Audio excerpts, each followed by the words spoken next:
Estamos ya en la parte 4 de esta sección de todas las ecuaciones de física, donde vamos a empezar con la relación entre el campo magnético y eléctrico, que nos dice que un campo magnético variable produce un campo eléctrico y que un campo eléctrico variable nos produce un campo magnético. Eso significa que los campos tienen que estarse moviendo para que puedan producir el campo magnético o eléctrico respectivamente. Si este campo está estático, pues no nos va a generar el otro campo. Y pues obviamente pues un campo magnético también lo puede dar lo que son elementos magnetizados como los imanes, que de forma natural tienen esa magnetización, que no es otra cosa más que un acomodo bien derechito de los electrones. Esa es la magnetización. Y la fuerza que siente una carga cuando está inmersa en ese campo magnético está dada mediante la expresión campo magnético por la carga, por la velocidad de esa carga dentro del campo. Y el campo eléctrico lo vamos a obtener mediante la fuerza que siente esa carga entre la carga. Por lo tanto, la relación que hay entre el campo magnético y eléctrico es que el campo eléctrico va a ser igual al producto del campo magnético por la velocidad de la carga. Y el campo magnético lo podemos encontrar con la expresión fuerza entre la carga por la velocidad de esa carga. Y todos los campos magnéticos siempre se van a medir en teslas, que equivalen a Weber sobre metro cuadrado.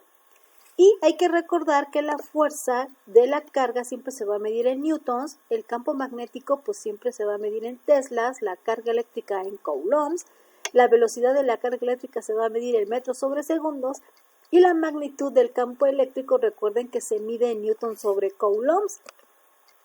Ahora, los campos se pueden generar mediante haciendo pasar una corriente pues a ciertas disposiciones de alambre. Por ejemplo, si yo tengo un campo inducido por una espira, que no es otra cosa más que un anillo como este, su expresión del campo magnético va a ser que es igual a la permeabilidad del vacío por la corriente que se le hace pasar a este anillo entre 2 veces el radio del anillo, como aquí está. Y la permitividad obviamente se va a medir en teslas por metro entre amper.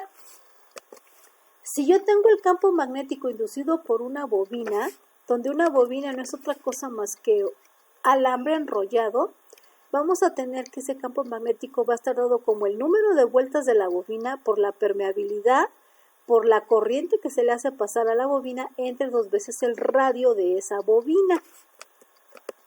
Pasando con el campo magnético inducido por un solenoide, donde un solenoide es como una espiral de cuaderno, ese solenoide nos va a decir que el campo magnético es igual al número de vueltas que tiene el solenoide por la permeabilidad, por la corriente que se le hace pasar en ese solenoide y la longitud del solenoide, es decir, qué tan largo está el solenoide. Ese es el campo inducido por un solenoide. Y obviamente pues ya saben que el campo magnético lo vamos a medir en teslas, la corriente en amperes, la longitud se mide en metros y la permeabilidad se mide en teslas por metro entre amper. Ahora, la luz como onda electromagnética la descubrió Maxwell y propuso que está formada por ondas electromagnéticas, es decir, está compuesta por lo que es un campo eléctrico y un campo magnético cuya velocidad de la luz en el vacío es de 300.000 kilómetros sobre segundo o bien 3 por 10 a la 8 metros sobre segundo.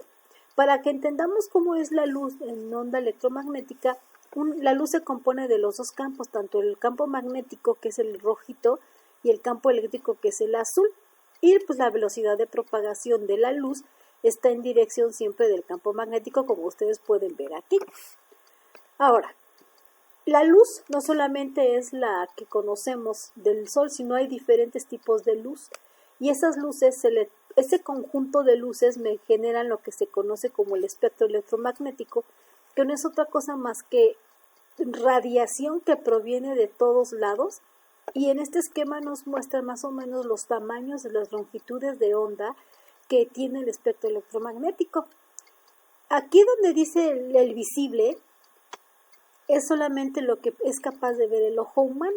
Por lo tanto, por eso es que dicen que nosotros, comparados con todas las luces o radiaciones que existen en el universo, pues el ser humano pues está ciego, pues porque nada más vemos un cachito. Y todo lo demás, las ondas las infrarrojos, el ultravioleta, etcétera, eso no lo podemos ver.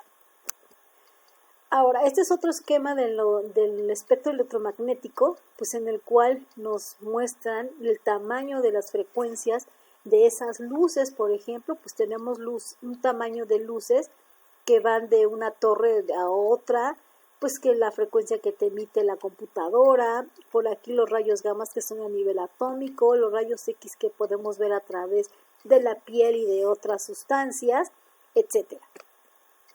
Este espectro electromagnético, la luz, si nosotros vemos a la luz como radiación electromagnética y usamos lo que se le conoce como dualidad es decir que está vista como de dos formas. La primera es en una onda y la segunda es una partícula.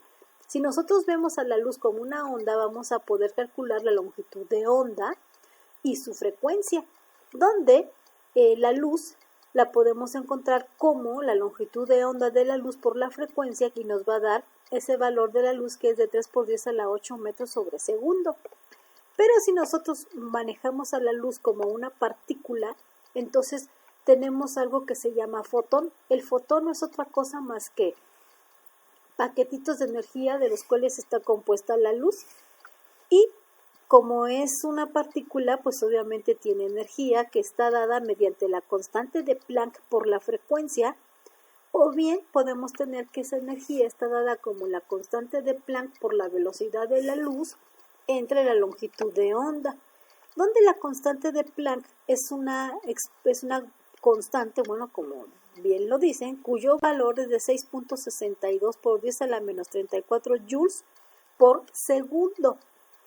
Esta expresión de dualidad onda-partícula pues está muy bonita y pues nos pudo resolver varios problemas que teníamos anteriormente, pues no podíamos comprender muy bien cómo era la luz, cómo se comportaba.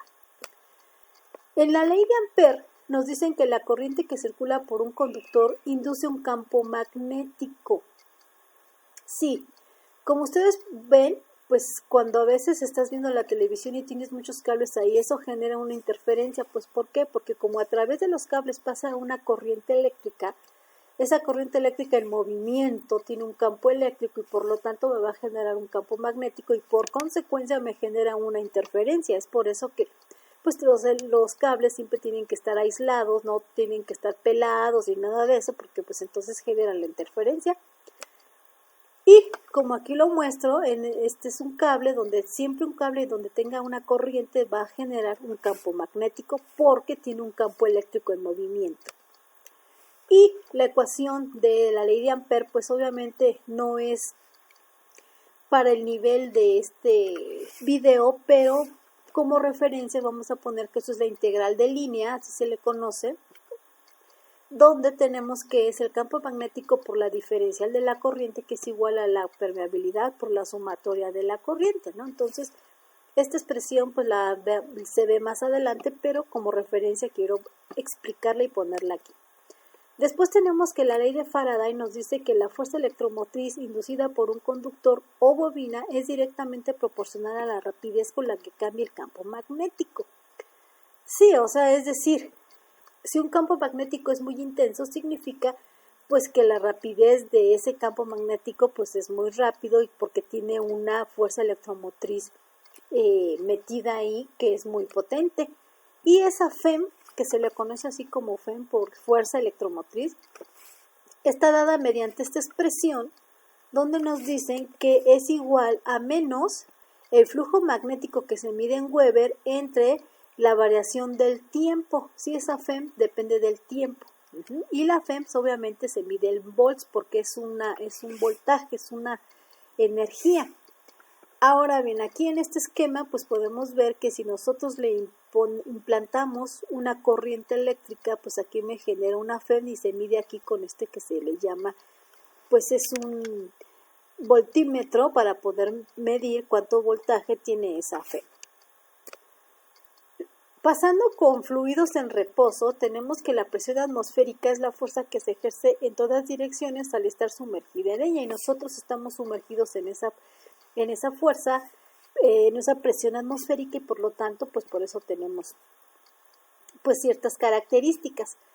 Por lo tanto, a mayor altura, menor presión. Es por eso que cuando las personas están acostumbradas a vivir a nivel del mar y se vienen a las montañas, les da lo que se conoce como el mal de montaña, y no es otra cosa más que sufren una descompensación de presión porque están acostumbrados a una presión, y cuando estás más arriba en las montañas, pues esa presión disminuye y entonces te sientes mal. Ahora, una presión atmosférica o una atmósfera equivale a 760 milímetros de mercurio, que es igual a 1.013 por 10 a la 5 newtons sobre metro cuadrado. Ahora, hay que entender que es un milímetro de mercurio. Expliqué anteriormente que un milímetro de mercurio no es otra cosa más que una tina con mercurio, y le ponen un tubito y por capilaridad, ya que la presión atmosférica, pues aquí ejerce una fuerza entre el mercurio, entonces el mercurio sube. Y al momento de que sube, midieron los científicos y se dieron cuenta que esta distancia que hay de aquí a acá era 760 milímetros. Por lo tanto, dedujeron que una atmósfera equivale a 760 milímetros de mercurio. La presión está dada mediante la expresión fuerza sobre área. Aquí tenemos que es la fuerza sobre la área, y entonces la presión se va a medir en newtons entre metro cuadrado, o bien equivale un newton entre metro cuadrado equivale a un pascal. En la prensa hidráulica se utiliza lo que es el principio de Pascal, que me dice que la presión ejercida por un fluido encerrado en un recipiente se transmite con la misma intensidad a todos los puntos de las paredes del recipiente. Es decir, tú tienes un líquido y ese líquido adentro pues genera una presión hacia afuera, una fuerza, un empuje, pero pues como está metido en el frasco pues no se sale. Ahora bien, ese principio lo usa la prensa hidráulica, que no es otra cosa más que esto. Aquí tienes un émbolo. Si tú comprimes el émbolo, que es un émbolo chiquito, y como toda la fuerza que se imprime aquí se va repartiendo por todo el líquido, entonces va a subir lo que es el automóvil. Entonces este es un principio, un uso de la prensa hidráulica, donde pues obviamente la fuerza 1 ejercida en el área 1 va a ser igual a la fuerza 2 ejercida en el área 2. Y pues obviamente la fuerza se mide en newtons, se mide en dinas, y las áreas las vamos a medir en metro cuadrado o centímetro cuadrado. Después pasamos a lo que es el principio de Arquímedes, que me dice que cualquier cuerpo sumergido total o parcialmente experimentará un empuje o fuerza de explotación o flotación igual al peso del volumen desalojado por el fluido. ¿Esto qué quiere decir? Que el empuje va a ser igual al peso específico del fluido por el volumen, o bien el empuje va a ser igual a la densidad por la gravedad por el volumen del líquido desalojado. Aquí, el empuje lo vamos a medir en newtons o en dinas porque es una fuerza. El peso específico del fluido se mide en newtons sobre metro cúbico o dinas sobre centímetro cúbico. Y el volumen pues lo medimos en metro cúbico o centímetro cúbico, donde también la densidad la vamos a medir en kilogramos sobre metro cúbico o gramos sobre metro cúbico, y pues la gravedad ya saben que es de 9.8 metros sobre segundo cuadrado. Ahora, aquí un desglose del principio de Arquímedes es de tres formas. Si el peso es mayor que el empuje, pues obviamente los objetos se hunden en el fluido, y si el peso es menor que el empuje, pues entonces van a flotar. Este es el principio que usan los barcos. Y si el peso es igual al empuje, pues entonces va a estar suspendido en medio del líquido. Y este es el principio que usan los submarinos. Por lo tanto, pues el principio de Arquímedes pues es muy usado en la vida cotidiana. La presión hidrostática no es otra cosa más que pues esa presión que ejerce un líquido sobre el fondo de un recipiente que lo contiene, y además es directamente proporcional a la altura de la columna del fluido, cuya expresión es que la presión hidrostática va a ser igual al peso específico del fluido por la altura en el fluido, o bien presión hidrostática va a ser igual a la densidad por la gravedad por la altura del fluido. Como ven aquí en esta imagen, la presión que siente el fluido, el líquido que está abajo es mayor que la que está arriba, pues obviamente por el peso que genera este líquido y también por la presión que genera la atmósfera sobre el fluido. Por lo tanto, la presión hidrostática la vamos a medir en pascales o bien en dinas sobre centímetro cuadrado. El peso específico del fluido lo vamos a medir en newton sobre metro cuadrado o dinas sobre centímetro cúbico, newton sobre metro cúbico y dinas sobre centímetro cúbico. Ahora bien, la altura o profundidad la vamos a medir en metros o centímetros. La densidad se mide en kilogramos entre metro cúbico o gramos sobre centímetro cúbico y pues obviamente G es la aceleración de la gravedad. Este principio lo usamos en nuestras casas cuando la presión baja de las regaderas. Nada más basta con que aumentemos la altura del líquido que tengamos o del tinaco de agua que tengamos y entonces la presión va a aumentar. O bien la tubería la podemos hacer más chiquita o más grande. Eso lo vamos a ver con los siguientes principios. Por ejemplo, tenemos el principio de la hidrodinámica o fluidos en movimiento, lo que no es otra cosa más que, supongo un ejemplo muy burdo sería pues el agua que pasa en una tubería. Por lo tanto, aquí tienes una tubería angosta y pasa a una tubería más ancha. Aquí nos están diciendo que un líquido fluye con una velocidad por un tubo. El volumen del líquido es igual al producto del área de la sección transversal, es decir, aquí se forma un círculo. Sección transversal quiere decir lo que está perpendicular al flujo del agua. Si el agua va así, en esta dirección, pues entonces la sección perpendicular está como que atravesada. Por lo tanto, la velocidad y el tiempo que tarda en fluir el líquido, pues ese es lo que se le conoce como la hidrodinámica de fluidos, cuya ecuación está dada mediante la expresión que el volumen de ese fluido es igual al área de la sección transversal por la velocidad del fluido por el tiempo que tarda el fluido en transcurrir toda esa tubería. Y el volumen lo vamos a medir en metros cúbicos, el área en metros cuadrados, la velocidad de metros sobre segundos y el tiempo lo vamos a medir en segundos. El gasto. El gasto no es otra cosa más que qué cantidad de agua pasa en una sección transversal. Es decir, si lo ponemos de forma más general, podemos decir que el gasto es la cantidad de líquido que fluye por una unidad de tiempo, ya que no solamente este teorema o esta ley pues sirve para el agua, sino también para petróleo. Cualquier líquido, cualquier fluido que tú tengas, se aplica este principio. Por lo tanto, el gasto está dado como el volumen que pasa de agua o de ese líquido a través de una sección transversal como aquí, por unidad de tiempo. O también está dado como gasto va a ser igual al área por la velocidad del fluido. Y el gasto lo vamos a medir en metro cúbico sobre segundo. El volumen lo vamos a medir en metros cúbicos, el tiempo en segundos, el área transversal en metro cuadrado y B, que es la velocidad del fluido, se mide en metros sobre segundos. El flujo. El flujo también tiene que ver con lo que es los líquidos y pues no es otra cosa más que pues cuánta cantidad de fluido o líquido pasa a través de una tubería o de un recipiente largo que tiene una cierta sección transversal A y las líneas del flujo van hacia allá y obviamente pues ese es el tubo de flujo. La masa del líquido que fluye por unidad de tiempo, eso es lo que es el flujo. Cuánta cantidad de masa de este fluido pues va pasando por la tubería. Y tenemos que las expresiones de este flujo está dado como que el flujo es igual a la masa sobre el tiempo, o bien el flujo va a ser igual a la densidad de ese flujo por el gasto, donde hay que recordar que el flujo lo vamos a medir en kilogramos sobre segundo, la masa se mide en kilogramos, el tiempo en segundos, la densidad la vamos a medir en kilogramos sobre metro cúbico y el gasto se mide en metro cúbico sobre segundo. En la ecuación de continuidad es muy importante para lo que son las tuberías o bien la electricidad.